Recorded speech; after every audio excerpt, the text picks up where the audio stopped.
نحمدک یا اللہ علی ما خلقتنا وعلی ما رزقتنا وعلی ما ہدیتنا الی صراط مستقیم والصلاة والسلام علی سید الانبیاء والمرسلین وعلى آلہ واصحابہ وازواجہ وعلماء ملتہ اجمعین، اما بعد فاعوذ باللہ من الشیطان الرجیم، بسم اللہ الرحمن الرحیم۔ قال اللہ تبارک وتعالی فی القرآن المجید والفرقان الحمید، قل بفضل اللہ وبرحمتہ فبذلک فلیفرحوا آمنت باللہ صدق اللہ العظیم وصدق رسولہ النبی الکریم۔ ان اللہ وملائکتہ یصلون علی النبی یا ایھا الذین آمنوا صلوا علیہ وسلموا تسلیما۔ الصلاۃ والسلام علیک یا سیدی یا رسول اللہ، الصلاۃ والسلام علیک یا سیدی یا حبیب اللہ، الصلاۃ والسلام علیک یا سیدی یا شفیع المذنبین، الصلاۃ والسلام علیک یا سیدی یا رحمۃ للعالمین، الصلاۃ والسلام علیک یا سیدی یا جد الحسن والحسین، مولاي صلی وسلم دائما ابدا علی حبیبک خیر الخلق کلہم۔ حمد و صلوات کے بعد آج کی یہ مقدس محفل میلاد مصطفیٰ صلی اللہ علیہ وآلہ وسلم، ہمارے بھائی مظہر محمد جاوید اور محمد نوید ان کی طرف سے منعقد ہیں۔ خالق لم یزل سے دعا گو ہیں، اللہ تعالیٰ ان بھائیوں کی طرف سے یہ محفل میلاد اپنی بارگاہ قدسیہ میں اس کو شرف قبولیت کا درجہ عطا فرمائیں، اور خصوصاً اس میلاد کے توسل سے اللہ کریم ہمارے ان بھائیوں کے والد محترم محمد عالم کی بخشش و مغفرت فرمائیں۔ بزرگوں، دوستوں اور بھائیوں، تاجدار ختم نبوت صلی اللہ علیہ وآلہ وسلم کا میلاد منانا عظیم عبادات میں شمار ہوتا ہے۔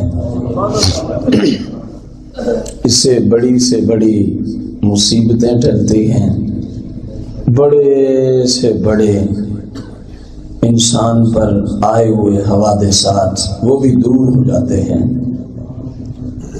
شرط یہ ہے کہ میلاد کی محفل خلاف شرع امور سے پاک ہو۔ جیسے اس وقت مختلف انداز سے ہمارے ہی مسلک اہل سنت کے وہ بھائی جو دین سے مطلقاً دور ہیں، علماء سے دور ہیں، شیوخ سے دور ہیں، انہوں نے جو گلی بازاروں میں میلاد کے نام پہ ہمارے مسلک کو بدنام کیا ہے، یہ کسی سے چھپا ہوا نہیں ہے۔ حالانکہ وہ جتنی خرافات کر رہے ہیں، الحمدللہ ہمارے مسلک سے ان خرافات کا، ان بدعات کا، ان رسومات کا دور تک کہیں کوئی تعلق، بلکہ ہماری شریعت میں ان باتوں پہ حرمت کے فتوے ہیں، ان باتوں پہ گناہ ہونے کے فتوے ہیں ان کا مرتکب گناہ گار ہے، فاسق ہے، فاجر ہے۔ اب یہ میلاد منایا جا رہا ہے، ادھر گانے چل رہے ہیں، سامنے جشن عید میلاد النبی لکھا ہوا ہے، اور شرکائے محفل میں سے کچھ ڈانس کر رہے ہیں۔ اس جگہ تو اللہ کی لعنت ہی نازل ہوگی۔ میلاد کا فائدہ تبھی ہوتا ہے جب وہ اللہ کی رضا کے لیے ہو اور رسول اللہ کی شریعت کے مطابق ہو۔ اب ہے وہ عظیم عبادت، اب وہ کیا بنتی ہے؟ عظیم تر عبادت بنتی ہے۔ کیونکہ عظیم تر عبادت میں ہم بیٹھے ہیں، میلاد مصطفیٰ صلی اللہ علیہ وسلم میں، تو دل کر رہا تھا کہ سرکار کی بارگاہ میں پہلے استغاثہ پیش کرتے ہیں، پھر انشاءاللہ آپ کے مناقب کی طرف آئیں گے۔ التجا وہی ہے، جس کو سمجھ آئے تو میرے ساتھ مل کے پڑھے گا۔ مجھے در پہ پھر بلانا، مدنی مدینے والے، مجھے در پہ پھر بلانا، مدنی مدینے والے، مجھے در پہ پھر بلانا، مدنی مدینے والے، میں عشق بھی پلانا، مدنی مدینے والے، مجھے در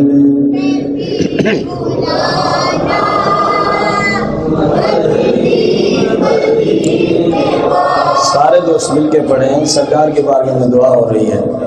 مجھے در پہ پھر بلانا، مدنی مدینے والے، مجھے در پہ پھر بلانا، مدنی مدینے والے، عشق بھی پلانا،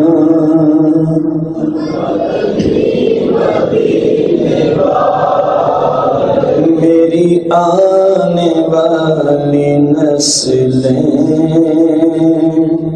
تیرے عشق ہی میں مچلیں، میری آنے والی نسلیں آقا تیرے عشق ہی میں مچلیں، انہیں نیک تم بنانا، انہیں نیک تم بنانا، مدنی مدینے والے، مجھے در پہ پھر بلانا، مدنی مدینے والے، میں عشق بھی پلانا،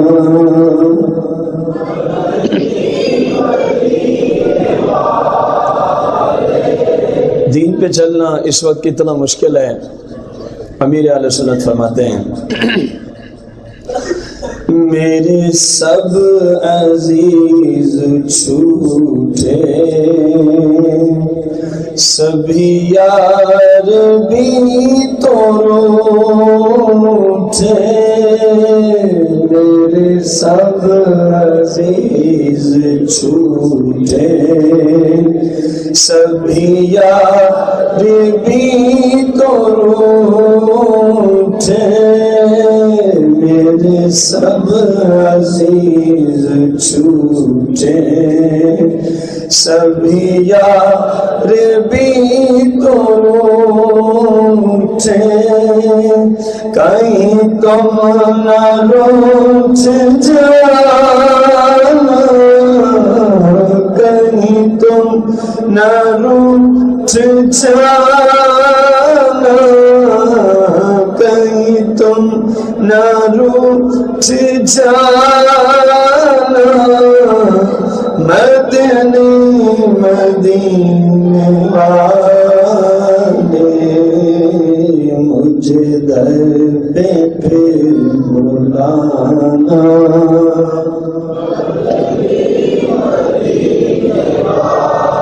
میں عشق بھی پلانا،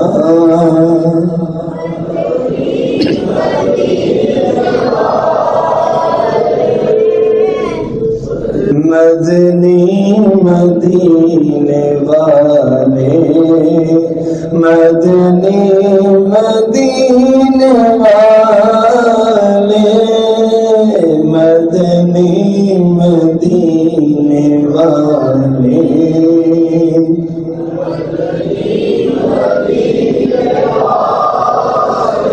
تیری جب کہ دید ہوگی،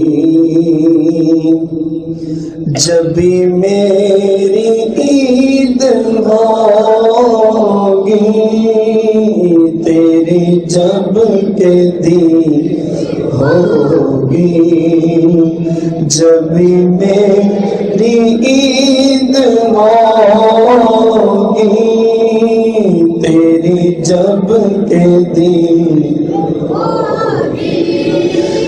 جبھی میری عید ہوگی، میرے خواب میں تمہارا، میرے خواب میں تمہارا، میرے خواب میں تمہارا، میرے خواب میں تمہارا، مدنی مدینے والے مجھے در پہ پھر بلانا، مدنی مدینے والے مائے عشق بھی پلانا، مدنی مدینے والے، مدنی مدینے والے، مدنی ہے مبلغ کا جتنے کرو سب سے دور فتنے، ہے مبلغ کا جتنے کرو سب سے دور فتنے، ان خلد میں بسانا، ان خلد میں بسانا، مدنی مدینے والے مجھے در پہ پھر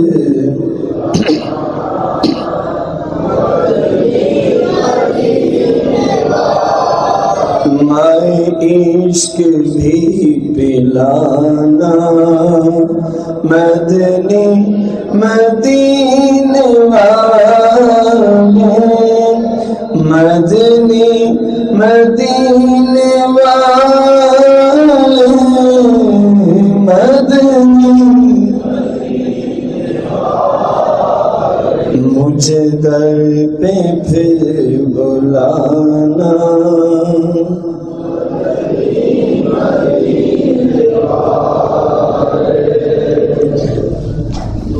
اللہ کرے کہ ہماری یہ دعا قبول ہو جائے۔ نعرہ تکبیر، نعرہ رسالت، نعرہ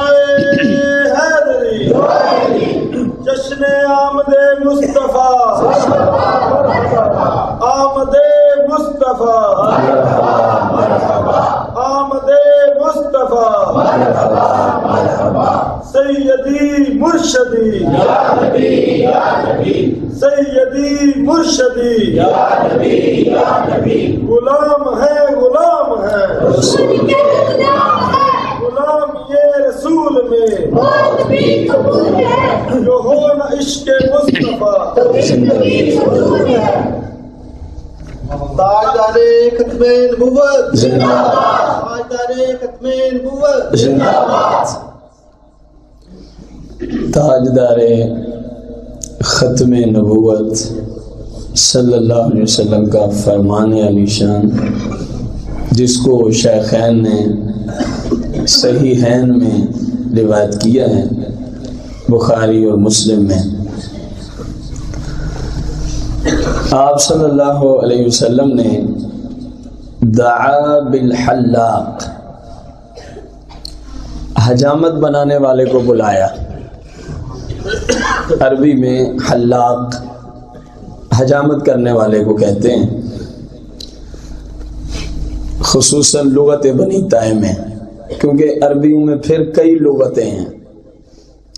جس لغت پہ قرآن نازل ہوا ہے لغت بنی طائع، قریش کی لغت میں، جو قریشی زبان بولتے تھے عربی نا، قرآن اس پہ نازل ہوا تھا۔ آپ صلی اللہ علیہ وسلم نے حلاق کو بلایا، یعنی حجامت کرنے والے کو بلایا۔ سرکار صلی اللہ علیہ وسلم نے اس کو ارشاد فرمایا کہ سر کی دہنی جانب سے حجامت شروع کر۔ اپنی حجامت بنوا رہے تھے اور حکم دیا کہ بال مونڈنے ہیں۔ حج کرنے کے بعد کی بات، جب آپ نے حج فرمایا 10 ذوالحجہ والے دن جب حاجی حجامت کرواتے ہیں، اس دن کی بات، آپ صلی اللہ علیہ وسلم کے وہ مبارک طیب طاہر شاف بال وہ حلاق اتار رہا تھا۔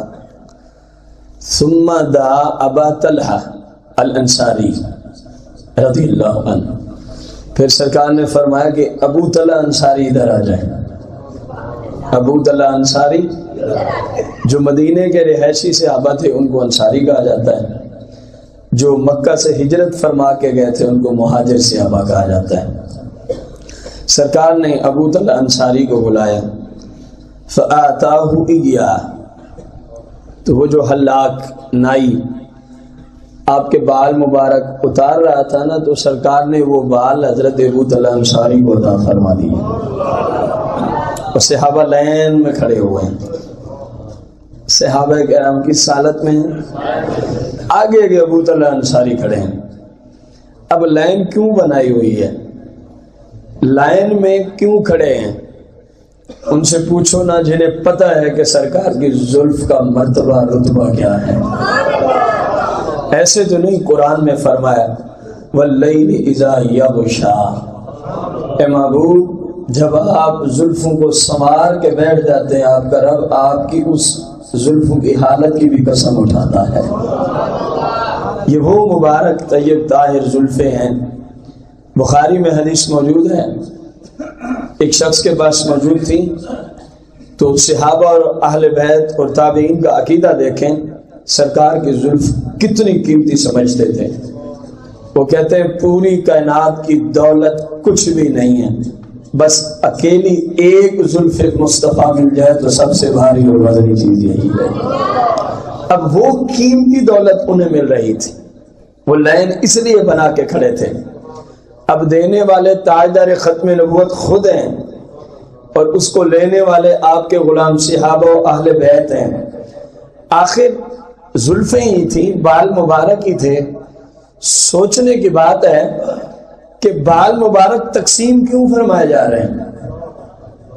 خود تاجدار ختم نبوت، تاجدار مدینہ، تمام نبیوں کے سردار، تمام نبیوں کے آقا و مولا، رہبر و رہنما، اپنے مبارک بال کیوں تقسیم فرما رہے تھے؟ میرے بھائی یہ نظریہ دیتے ہوئے کہ لے لو، کیا دیتے ہو نظریہ؟ اے غلاموں لے لو، کیا لے لو؟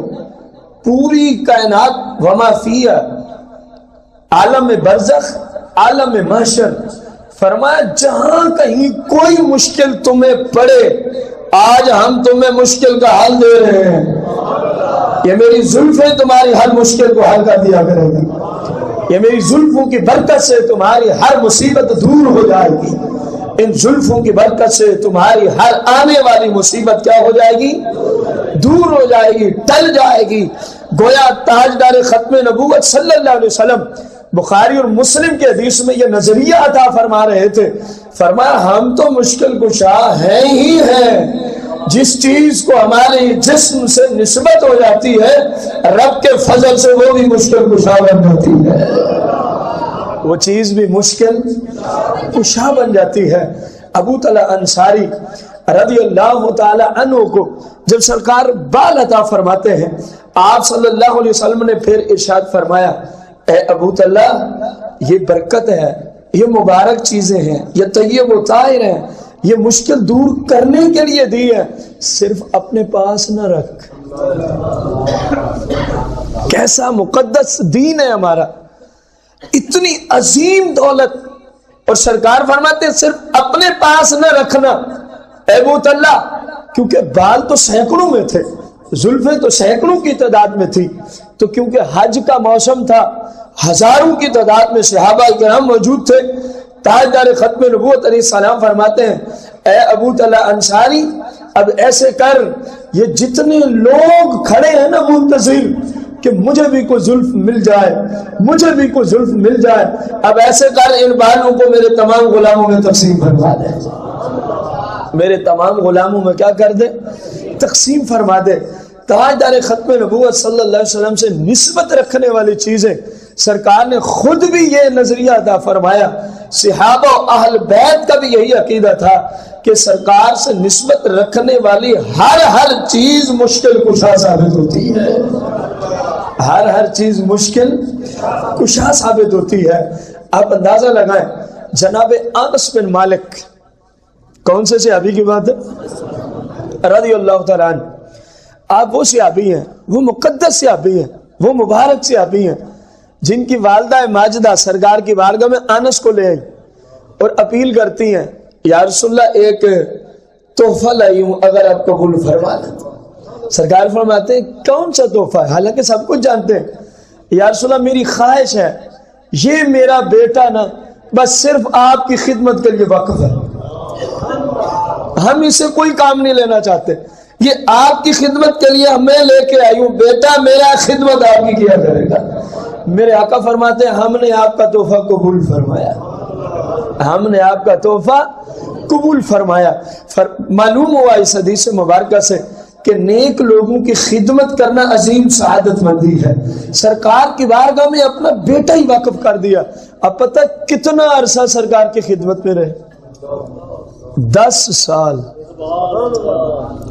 انس بن مالک فرماتے ہیں 10 سال کا عرصہ میں اپنے محبوب کی دن رات خدمت میں رہا۔ سرکار کے مبارک طیب طاہر شافع نالین مبارک اٹھانے کی ڈیوٹی جناب انس بن مالک کی ہوتی، سرکار صلی اللہ علیہ وسلم کا بسترا مبارک اکٹھا کرنے کی ڈیوٹی جناب انس بن مالک کی ہوتی، بسترا مبارک بچھانے کی ڈیوٹی جناب سیدنا انس بن الغرض۔ اکثر خدمات جو ہیں وہ سرکار نے انس بن مالک کو عطا فرما دی تھی۔ اب انس بن مالک جنہوں نے 10 سال دن رات سفر و حضر میں آقا کریم علیہ السلام کے ساتھ گزارے ہیں، اب غور کریں صحیح بخاری شریف کے اندر ہے اس صحابی کا عقیدہ کیا ہے۔ جناب سیدنا انس بن مالک رضی اللہ تعالیٰ عنہ صحابہ کے جھرمٹ میں تشریف فرمائے، صحابہ کے جھرمٹ میں تشریف فرمائے ہیں۔ امام بخاری فرماتے ہیں جناب انس بن مالک نے اخرجا الینا انس بن مالک رضی اللہ تعالی عنہ نعلین، سرکار کے صحابہ میں انس بن مالک تاجدار ختم نبوت کے مبارک نعلین شریفین لے آتے ہیں، سنبھال کے رکھے ہوئے تھے، آج ان کو لے آئے، فرمایا دیکھو اس پوری کائنات سے قیمتی دولت انس کو سرکار نے عطا فرمائی ہے۔ وہ کیا تھے آخر؟ چمڑا ہی تھا نا، نلین جوتے کو کہتے ہیں۔ اب میں ادب کی وجہ سے جوتے کی طرف جاتا نہیں، لیکن سمجھانے کے لیے لفظ بولا ہے۔ نلین شریفین طیبین طاہرین شافعین کیا تھے؟ چمڑا ہی تھا نا، چمڑے کے بنے ہوئے نالین. آخر ان کو اتنا مقام کہ صحابہ ان کو سروں پہ رکھتے ہیں، آخر اتنا مقام صحابہ ان کو سینوں سے لے آتے ہیں، آخر اتنا مقام کہ مشکل وقت میں ان کو سامنے رکھ کے عرض کرتے ہیں مالک یہ تیرے محبوب کے قدموں سے لگا ہوا چمڑا ہے نلین شریفین کی شکل میں، تجھے نلین شریفین کا صدقہ ہماری مشکل ہی دور فرما دے. اور میرے بھائی اندازہ لگا ان کے پاس تو چلو وہ مبارک طیب طاہر نالین تھے جن کے ساتھ سرکار کے پاؤں مبارک لگے تھے. اب چل میں تجھے بتاؤں، عشاق تو یہاں تک نکل گئے، عاشق تو یہاں تک کلام کر گئے. کہا آج اگر کسی کے ذہن میں یہ سوال اٹھائے کاش کہ میرے پاس بھی سرکار کے نلین شریفین ہوتے تو میں بھی مشکل کشائی کے لیے عرض کرتا مالک سے. فرمایا گھبرانے کی ضرورت کوئی نہیں ہے، پریشانی کی ضرورت کوئی نہیں ہے. نلین مقدس نہ صحیح، نلین کا نقشی اٹھا کے سر پہ سجا لے، نلین کا نقشی اٹھا کے سینے پہ لگا لے اور مالک کے جناب میں عرض کر دے مالک نلین نہ صحیح، تیرے محبوب کے نلین کی پکچر ہی صحیح، تیرے محبوب کے نلین مقدس کا نقشہ ہی صحیح. ان کے توسل سے بھی مشکل حل کر. محدثین فرماتے ہیں اللہ اس کی مشکل کو حل فرما دیتا. آپ اندازہ تو لگا، اندازہ لگا میرے آقا کریم علیہ السلام سے نسبت رکھنے والی ہر چیز مشکل اب وہ نکالے ہوئے. اندازہ لگا. میں ایک مثال دوں آپ کو.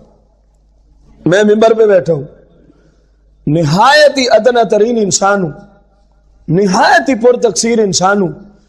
اگر میں آپ کے سامنے اگر میں یہاں جوتے اٹھا کے بیٹھ جاؤں آپ کا میرے بارے میں نظریہ کیا ہوگا؟ شرم کیے بغیر میں مسئلہ سمجھانے کے لیے پوچھ رہا ہوں. کیا کہیں گے لوگ؟ بے وقوف انسان ہے. یہی جملے ہوں گے نہیں ہوں گے؟ یار اس کی عقل ہی نہیں ہے. یہ مجمع میں بیٹھ کر، مجمع کن لوگوں کا؟ میرے جیسے عام مسلمانوں کا، میرے جیسے عام مسلمانوں کا مجمع ہے. اور میں بھی عام مسلمان آپ جیسا عام کا مجمع ہو، عام بندہ ہو، وہ جوتے اٹھا کے سامنے ہے تو لوگ کہیں گے.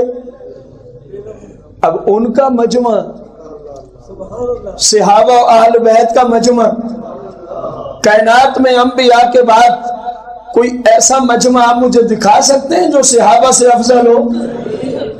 کائنات میں کوئی انبیاء علیہ السلام کے بعد ایسے انسان آپ دکھا سکتے ہیں کسی بھی صورت میں جو سرکار کے صحابہ سے افضل تو دور کی بات ہے برابری کا دعویٰ بھی رکھتے ہوں؟ نہیں. اتنا اعلیٰ قسم کا مجمع ہے، اتنے عظیم لوگ ہیں جن کی زیارتیں کرنے رب کے فرشتے آیا کرتے ہیں. میرے بھائی جو جہاں بیٹھ جاتے ہیں رب کی رحمت کا نزول شروع ہو جاتا ہے. اور ان میں جو نلین لے کر آیا وہ ایسا عظیم شخص ہے کہ 10 سال دن رات میرے آقا کریم کی خدمت میں گزار دیا ہے. ان کو تو کسی نے نہیں کہا عقل کا علاج کرو. اب بات سمجھ آئی ہے میرے بھائی؟ میں بتانا یہ چاہتا تھا وہاں کیوں کوئی یہ جملہ بولتا. وہاں تو جتنے بیٹھے تھے سب کا نظریہ یہی تھا کہ بھائی یہ اگرچہ چمڑے سے بنے ہیں نلین، اگرچہ چمڑے کے بنے ہوئے ہیں، لیکن تمام صحابہ اس عقیدے کے متحمل تھے، تمام صحابہ اس نظریے کو ماننے والے تھے. فرمایا یہ عام تب تک تھا جب تک سرکار کے قدموں سے لگا نہ تھا. اب کیونکہ سرکار کے قدموں سے لگ چکا ہے فرمایا اب تو یہ ہے اس قابل کہ صحابہ کے سر ہوں اور سرکار کے نلین شریف ہیں.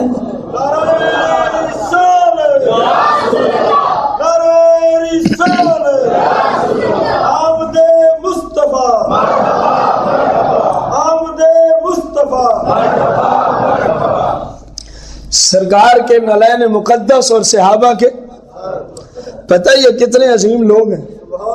اللہ قرآن مقدس میں فرماتا ہے کہ جو چاہتا ہو میں ہدایت یافتہ بن جاؤں اللہ نے ایک اصول دیا کہ جو چاہتا ہو میں ہدایت یافتہ، فرمایا میرے محبوب کے صحابہ جیسا عقیدہ رکھو فقط اہتدوا، رب فرماتا تم ہدایت والے بن چکے ہو۔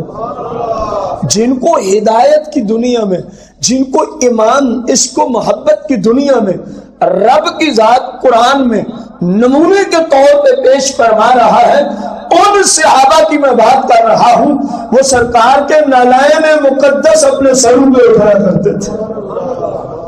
کیوں؟ عقیدہ تھا یہ وہ مبارک چیز ہے جو میرے آقا کریم سے نسبت رکھتی ہے، اور جو میرے آقا سے نسبت رکھتی ہے وہ مسلمان کے حق میں دنیا میں اور قبر و آخرت میں مشکل کشائی کا درجہ رکھتی ہے۔ مشکل کشائی کا کیا رکھتی ہے؟ جب اتنا نکال لیے لوگوں نے زیارت کر لی، اب فوراً کہتے ہیں ھذا فقال ثابت رضی اللہ عنہ، انہوں نے کہا جناب انس نے ھذا نعل النبی صلی اللہ علیہ وسلم، کہا لوگوں مت سمجھنا کہ میں کسی غیر وغیرہ کے نالین اٹھائے پھر رہا ہوں۔ وضاحت کر دی جناب انس نے، فرمایا لوگوں مت اس غلطی اور خطا میں رہنا کہ انس جیسا عظیم بزرگ صحابی کسی کے جنابے والا نالین اٹھائے پھر رہا ہے۔ فرمایا ہم کسی دنیا دار کا نالین نہیں اٹھاتے، یہ نالین ھذا نعل النبی صلی اللہ علیہ وسلم، فرمایا یہ وہ مبارک نالین ہے جو میرے محبوب نے پہنے تھے، جو میرے محبوب اقدس صلی اللہ علیہ وسلم نے پہنے تھے۔ فرمایا یہ وہ مبارک نالین ہے۔ وجہ بھی بتا دی کہ سر پہ کیوں رکھتے ہیں، وجہ بھی بتا دی سنبھال کے کیوں رکھتے ہیں، وجہ بھی بتا دی سینے سے کیوں لگاتے ہیں، وجہ بھی بتا دی صحابہ کو زیارت کیوں کرواتے ہیں۔ کہا کیونکہ محبوب کے پاؤں لگ چکے ہیں، کیونکہ میرے محبوب کے زیارت کے قابل ہوئی وہ چیز کہ نہ ہوئی، قرآن سے پوچھ لیتے۔ قرآن سے اوپر تو کتاب ہی کوئی نہیں۔ اللہ قرآن میں فرماتا ہے لا اقسم بهذا البلد، محبوب ہمیں شہر مکہ کی قسم ہے، محبوب ہم رب ہو کے مکہ کی گلیوں کی کیا اٹھاتے ہیں؟ قرآن ہے، کوئی تفسیر نہیں، عربی سے اردو ہے، بس اتنا فرق ہے، قرآن ہے۔ لا اقسم، محبوب میں قسم اٹھاتا ہوں، ھذا البلد، یا اللہ کس چیز کی قسم ہے؟ فرمایا مکے کی گلیوں کی قسم ہے۔ مالک شہر تو کائنات میں بہت سارے پڑے ہیں، سارے تیرے ہی بنائے ہوئے ہیں، سب کو تو نے ہی آباد فرمایا ہوا ہے، تو مکے کی گلیوں کی قسم اٹھانے کی کوئی خاص حکمت ہے؟ فرمایا اگلی آیت میں اس کی حکمت بھی ذکر کی گئی ہے۔ مالک مکے کی زمین کی قسمیں اٹھائے، مکہ مکرمہ کی گلیوں کی قسمیں اٹھائے، یا اللہ آخر کیوں؟ وجہ کیا ہے؟ شہر تو کائنات میں بڑے بڑے تو نے آباد کیے ہیں، مکے کی قسمیں ہی کیوں ہیں؟ فرمایا لوگوں وجہ یہ ہے وَأَنْتَ حِلٌّ بِهَذَا الْبَلَدِ، کیونکہ مکے کی گلیوں میں میرے محبوب کے نالین لگے ہوئے ہیں۔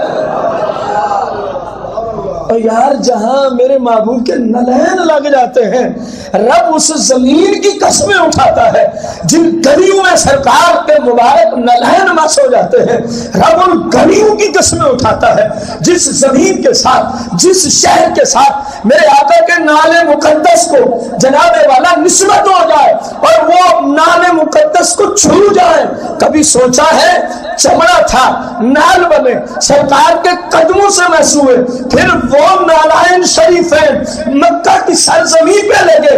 رب فرماتا ہے آپ کی ذات تو بہت اونچی ہے، آپ صلی اللہ علیہ وسلم کا مقام تو بہت اونچا ہے، محبوب ہم تو یہاں تک آپ کو رتبے دیے ہوئے ہیں کہ جو چمڑا آپ کے جسم سے مس ہو جائے، وہ چمڑا زمین کے جس حصے پہ لگ جائے، ہم رب ہو کے قرآن میں زمین کے اس حصے کی بھی قسمیں اٹھائے گا۔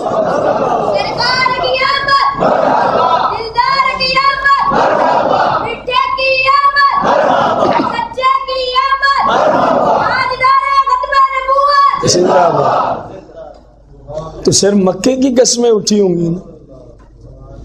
قانون دیا ہے، قانون دیا ہے وَأَنْتَ حِلٌّ بِهَذَا الْبَلَدِ، یہ قانون ہے۔ فرمایا یہاں مکہ مدینہ کی تو تخصیص ہی کوئی نہیں ہے. مکہ تو ایک مکہ ہی ہے نا، شہر ہی ہے نا. مدینہ تو ایک شہر ہی ہے نا. جیسے اور زمین ہے مکہ میں زمین بھی ویسی ہی ہے نا.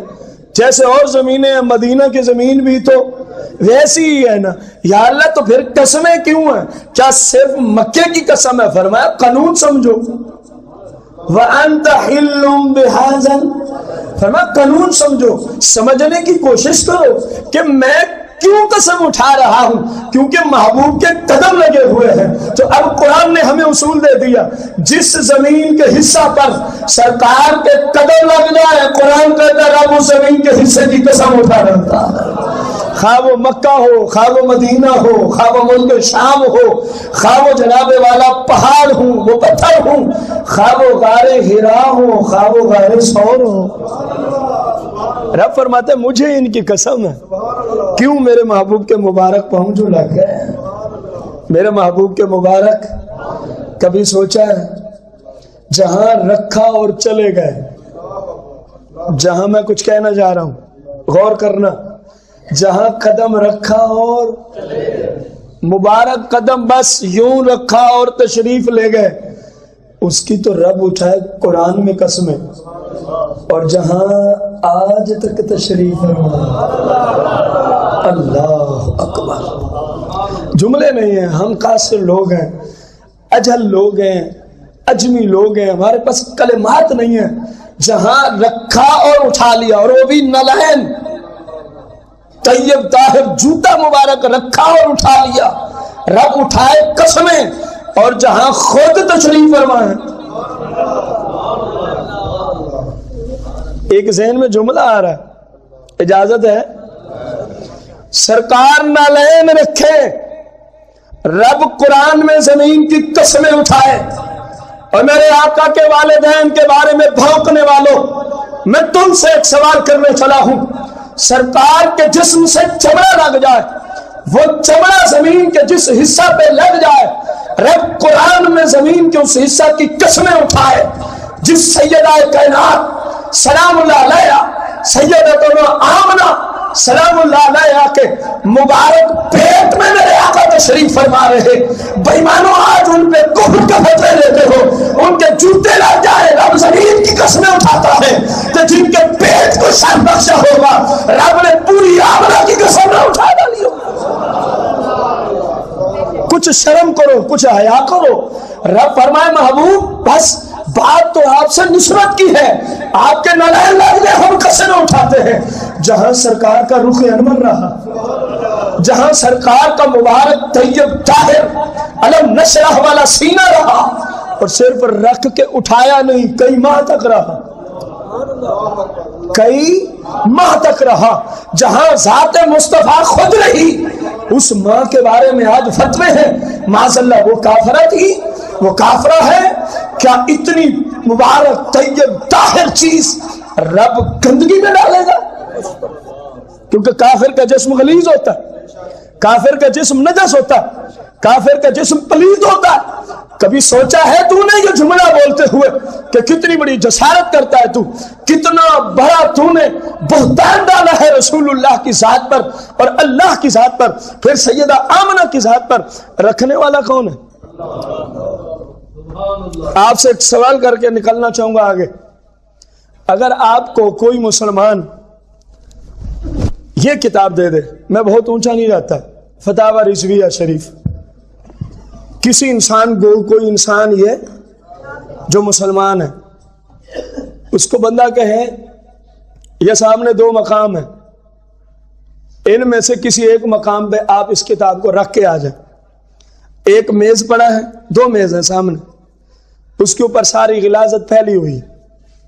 جملے غور سے سننا، پھر دیکھنا کہ ان لوگوں نے اللہ کی شان میں کتنی بڑی گستاخی اور توہین کر دی ہے.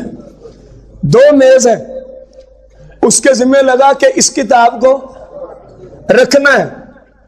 ایک میز پہ ساری غلاظت ہی غلاظت ہے، خون سے بھری ہوئی ہے، اور دوسرے میز کے اوپر پھول نچھاور کیے گئے. اب آپ سے سوال ہے